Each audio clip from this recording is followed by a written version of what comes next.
So in this section we are going to discuss a problem regarding Soderbergh criteria. So we'll go through the question. So the cold drawn steel bar. So the note the word cold drawn. Withstanded tensile preload. So this is a preload. The static load is given. So the static force is equal to 36.3 into 10 raised to 3 Newton. So this is static force, not fatigue force. Okay, fatigue force will be fluctuating in nature. It is not fluctuating, it is static force. So because of this force, a static or direct stress will be induced. Again, a fluctuating tensile load varies from 0 to 76.6 kilonewton. So F minimum is equal to load is given. So F minimum is equal to 0 and F maximum is equal to 72.6 into 10 raised to 3 Newton. Okay, the bar has a geometric stress concentration factor. What is geometric stress concentration factor? That is KT. Geometric stress concentration factor is KT. So KT is equal to 2.02 and corresponding to fillet whose radius is 4.75. So fillet radius is 4.75. Note that this is not the diameter of the bar, this is the fillet radius only. Okay, determine the size of the bar for an infinite life cycle and factor of safety n is equal to 2. On the material property sigma yp is equal to yield point stress 588 Newton per millimeter square and sigma ut is ultimate tensile strength is equal to 700 Newton per millimeter square. So these are all the things given. So first of all, write all the things given in the question. So according to Soderbergh criteria, so which equation is the, so the steel is here, the material is, what material is used? The material used here is steel. So steel is ductile. So we have to take Soderbergh criteria for ductile material.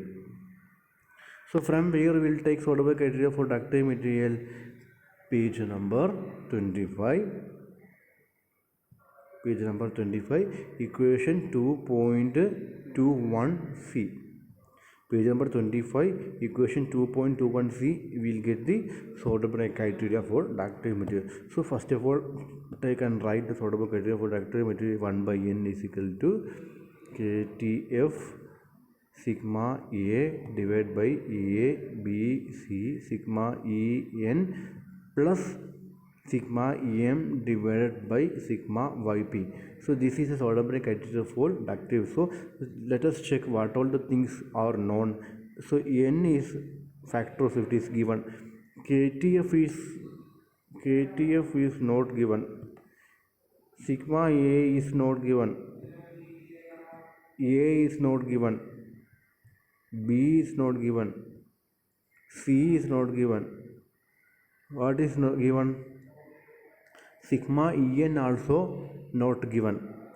Only n is given. So we need to find all these factors. So what are the things we need to find? Sigma m we need to find, sigma A we need to find, KTF we need to find, A, B, C, sigma En. All these factors we need to find. So we will discuss one by one. Okay, first we will find sigma m. Sigma m, what is sigma n? Mean stress. Mean stress. So here what kind of load is there? Bending, axial, torsion. Which kind of load? Here it is axial load. So in axial load, stress is equal to force by area. Here mean stress we need, so V is equal to mean force by area. What is mean force? Mean force is equal to F max plus F minimum divided by 2. So we need to substitute value of f max and f minimum here. The value of f minimum is equal to 0 and value of f max is given. So we will get the value of f mean. So substitute the value of f mean here, and a is equal to pi by 4 d square. So substitute the value of fm in this equation, fm and area. So fm is equal to mean force equal to f max plus f minimum divided by 2. Area is equal to pi by 4 d square. So substituting that, we will get, what we will get, sigma m is equal to 46.22 into 10 raised to 3 divided by d square. Okay, check whether you are getting this answer. So next we see here one more. Here this is the sigma m is the mean of the fatigue stress. So fatigue stress is fluctuating from maximum value to minimum value. Here one more thing is given. If it is preloaded, preloaded means what? Preloaded means what? It is not changing with respect to time. It is not having maximum value and the minimum value. Okay, so the direct stress due to preload is equal to force by area. So force is given. What is the force? 36.3 into 10 raised to 3 Newton. And area we don't know. So put it as pi by 4 d square.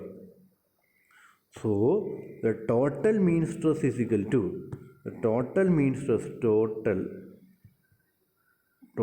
mean stress is equal to the sum of mean stress of fluctuating stress, that is fatigue stress in the sum, sigma m.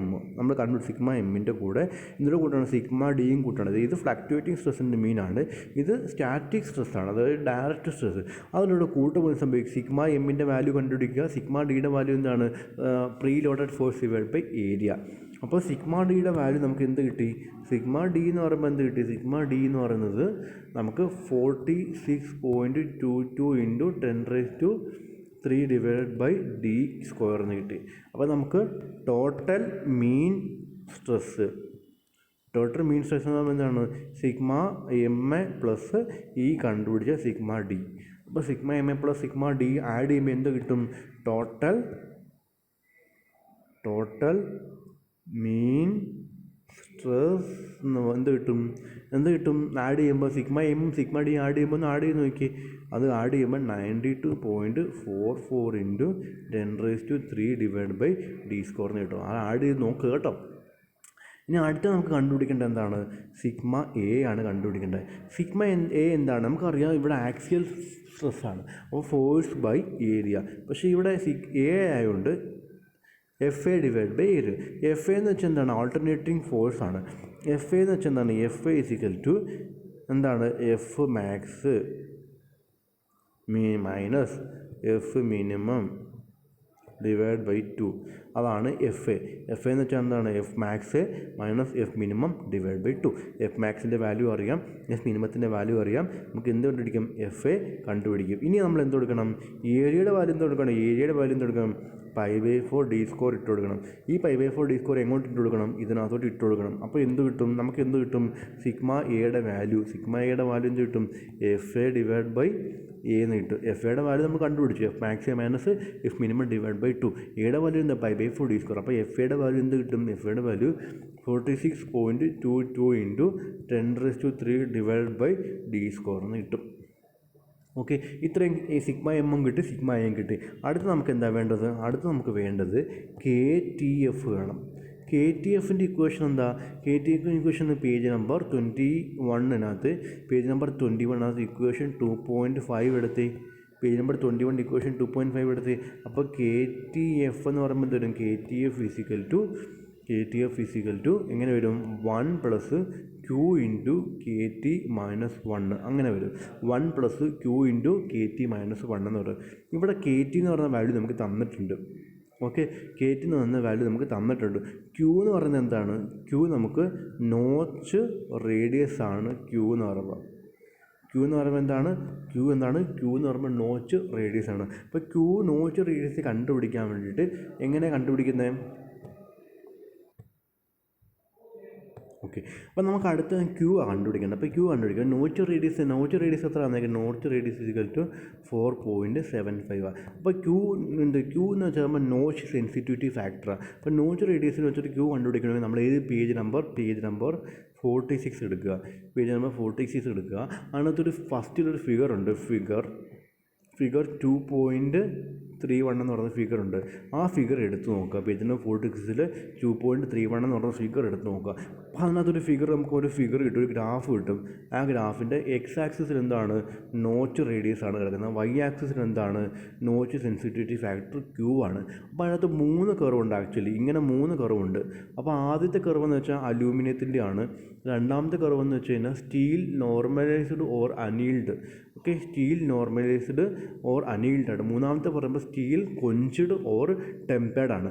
അപ്പോൾ കൊഞ്ചഡ് എന്ന് പറയുമ്പോഴത്തേക്ക് മൂന്നാമത്തെ curve 3 കർവുണ്ട്. ആദ്യത്തെ അലൂമിനിയത്തിൻ്റെ, രണ്ടാമത്തത് normalised or annealed ആണ്, മൂന്നാമത്തെ curve നമ്മുടെ കൊഞ്ചഡ് or temp. ഇത് നമ്മൾ ഗ്രാഫ് എടുത്ത് നോക്കുക കേട്ടോ. Page number 46 first graph 2.31 graph എടുത്ത് നോക്കുമ്പോൾ ഇത് കിട്ടും. അപ്പോൾ നമ്മുടെ ക്വസ്റ്റ്യനകത്ത് എന്താണ്? കോൾഡ് റോൾഡ് ആണ് അല്ലേ. കോൾഡ് റോൾഡ് എന്ന് പറയുമ്പോൾ എന്താണ്?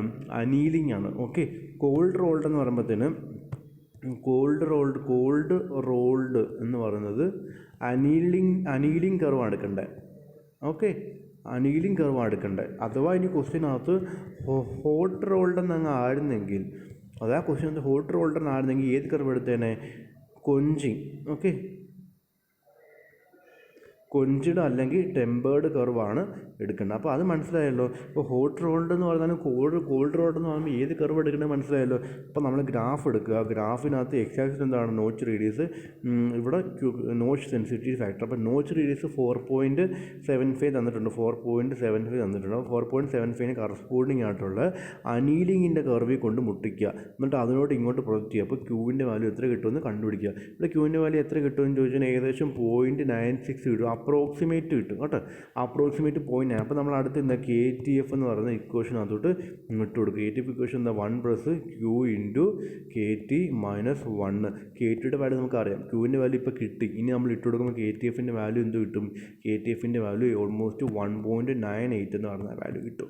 നമുക്ക് അടുത്ത കറക്ഷൻ ഫാക്ടേഴ്സ്, 3 കറക്ഷൻ ഫാക്ടേഴ്സ് ഉണ്ട്. A ഉണ്ട്, B ഉണ്ട്, C ഉണ്ട്. ഇവിടെ തന്നിട്ടുണ്ട്. ഇത് ആക്സിയൽ ലോഡാണ് തന്നിട്ടുണ്ട്. അപ്പോൾ പേജ് നമ്പർ 25 എടുത്ത് പേജ് നമ്പർ 25 കിടപ്പുണ്ട്. ആക്സിയൽ ലോഡ് എന്ന് പറയുമ്പോഴത്തേന് നോക്കി പേജ് നമ്പർ 25 എടുത്ത് നോക്കി. അതിനകത്ത് ആക്സിയൽ ലോഡ് എന്ന് നിങ്ങൾക്ക് അവിടെ കിടക്കുന്നത് 0.7 മുതൽ 1 വരെയാണ് റേഞ്ച് കിട. അപ്പോൾ നമ്മളിപ്പോൾ ഒന്നും തന്നിട്ടില്ലാത്തതുകൊണ്ട് 0.7ൻ്റെയും 1ൻ്റെയും ആവറേജ് എത്ര? 1.7. 1.7ൻ്റെ ഹാഫ് എത്ര? 0.85. അപ്പോൾ നമുക്ക് എയുടെ വാല്യൂ എന്ത് കൊടുക്കാം? എയുടെ വാല്യൂ നമുക്ക് 0.85. ബിയുടെ വാല്യൂ എന്താ? സൈസ് ഫാക്ടർ അല്ലേ, പ്രത്യേകിച്ചൊന്നും തന്നിട്ടില്ലല്ലോ. അതുകൊണ്ട് നമ്മൾ ബിയുടെ വാല്യൂ 0.85 തന്നെ എടുത്താൽ മതി. ഇനി അടുത്ത സിയുടെ വാല്യൂ എന്താണ്? നമ്മുടെ അൾട്ടിമേറ്റ് റെസിസ്റ്റൻസ് തന്നിട്ടില്ലേ? അൾട്ടിമേറ്റ് റെസിസ്റ്റൻസ് എത്രയാണ്? സിഗ്മ യു എത്രയാണ്? 700 MPa ആണ്. 700 MPa. അപ്പം നമ്മൾ എന്ത് കൊടുക്കണം? ഒരു ഫിഗറുണ്ട്. ഏത് ഫിഗറാണ്? നമ്മുടെ page number 46. Again page number 46 എടുത്ത് ഈ 46 പേജ് നമ്പർ 46 ഏത് ഫിഗറാണ്? 2.33. അതായത് ഏറ്റവും താഴെ കിടക്കുന്ന ഒരു ഫിഗറുണ്ട്.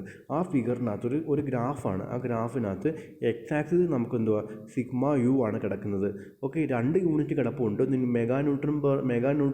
മെഗാപാസ്കലും കിടപ്പുണ്ട്, kgf/മില്ലിമീറ്റർ കിടപ്പുണ്ട്. അപ്പോൾ നമ്മൾ മെഗാപാസ്കലിലുള്ളത് എടുക്കുക. ബ്രാക്കറ്റ് ഉള്ളതാണ് kgf/മില്ലിമീറ്റർ. ബ്രാക്കറ്റ് ഇല്ലാത്തതാണ് മെഗാപാസ്കലിലും. അപ്പോൾ മെഗാപാസ്കലിൽ ഏത് വാല്യൂ എടുക്കുക? മെഗാപാസ്കലിൽ സിഗ്മ യുവിൻ്റെ വാല്യൂ 700 MPa ലൊക്കേറ്റ് ചെയ്യുക. എന്നിട്ട് വൈ ആക്സിസിൽ എന്താണ്? സർഫസ് കോഎഫിഷ്യൻറ്റ് C ആണ്. അപ്പോൾ അതിനകത്തും കുറേ ഗ്രാഫുണ്ട്.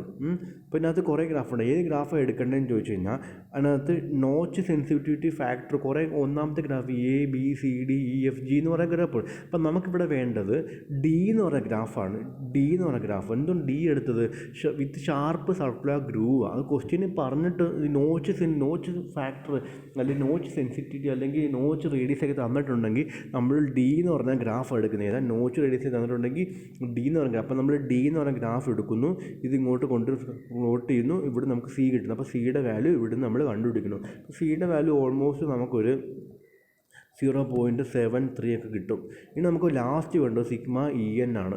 സിഗ്മ ഇ എന്നിൻ്റെ വാല്യൂ നമുക്ക് വേണം. സിഗ്മ ഇ എന്ന് വെച്ചാൽ എന്താ, എൻഡൂറൻസ് ലിമിറ്റ്. അത് നമുക്ക് തന്നിട്ടില്ല. അതിന് നമ്മളൊരു കഴിഞ്ഞ ലെക്ചറിനകത്ത് പറഞ്ഞിട്ടുണ്ട് എൻഡൂറൻസ് ലിമിറ്റുണ്ട്, പിന്നെ എൻഡൂറൻസ് ലിമിറ്റും അൾട്ടിമേറ്റ് ടെൻഷൻ സ്ട്രെങ്ത്തും കൂടെ കണക്ട് ചെയ്തൊരു ഇക്വേഷൻ ഉണ്ട്. നമുക്ക് എന്തുള്ള സിഗ്മ യു ഉണ്ട്, നമുക്ക് എൻഡൂറൻസ് ലിമിറ്റാണ് വേണ്ടത്. അപ്പോൾ ഇതിനെ രണ്ടും കണക്ട് ചെയ്യുന്നൊരു ഇക്വേഷൻ ഉണ്ട്. എവിടെയെന്നറിയോ, ഒന്നും ആലോചിച്ച് നോക്കി, തന്നെ കണ്ടുപിടിക്കാൻ പറ്റുന്നത് തന്നെ കണ്ടുപിടിക്കുക. അല്ലാത്തവർക്ക് ഞാൻ പറഞ്ഞുതരാം. പേജ് നമ്പർ 23 പേജ് നമ്പർ 23 എടുക്കുക. അതിനകത്ത് ഇന്നത്തെ ഏത് മെറ്റീരിയലാണ്, സ്റ്റീലാണ്. അപ്പോൾ സ്റ്റീലിൻ്റെ അകത്ത് കഴിഞ്ഞാൽ sigma E N is equal to 1/2 of sigma U എന്ന് കൊടുത്തിട്ടുണ്ട്. അപ്പോൾ നമ്മൾ മിനിമം വാല്യൂ എടുക്കുക, ഹാഫ് എടുക്കുന്നത്. അപ്പോൾ നമുക്ക് sigma E N is equal to 1/2 of sigma U. Sigma യുവിൻ്റെ വാല്യൂ നമുക്ക് അറിയാം. അപ്പോൾ ഇതിനകത്ത് ഇട്ടെടുക്കുമ്പോൾ സിഗ്മ ഇ എന്നിൻ്റെ വാല്യൂ കിട്ടും. സിഗ്മ എന്നിൻ്റെ വാല്യൂ ഇത്ര കിട്ടും, ഏകദേശം 350 MPa കിട്ടും. ഇനി നമ്മൾ എല്ലാ കമ്പോണൻസ് നമ്മൾ കണ്ടുപിടിക്കും. സോഡർബർഗ് ഇക്വേഷൻ അതിലൂടെ നമ്മൾ ഈ കണ്ടുപിടിച്ച ടേംസ് എല്ലാം കൂടെ സബ്സ്റ്റിറ്റ്യൂട്ട് കൊടുക്കുമ്പോൾ ഡയമീറ്ററിൻ്റെ വാല്യൂ നമുക്ക് കിട്ടും. ഡയമീറ്ററിൻ്റെ വാല്യൂ ഏകദേശം ഒരു 34.01 മില്ലിമീറ്റർ എന്ന് കിട്ടും. ഇതാണ് നമ്മുടെ പ്രോബ്ലം. ഇത് വളരെ ഇമ്പോർട്ടൻറ്റ് പ്രോബ്ലമാണ്. ഈ പ്രോബ്ലംസ് ആധികാരികമായിട്ട് മനസ്സിലാക്കി വെച്ച് പഠിക്കുക. ഓക്കെ.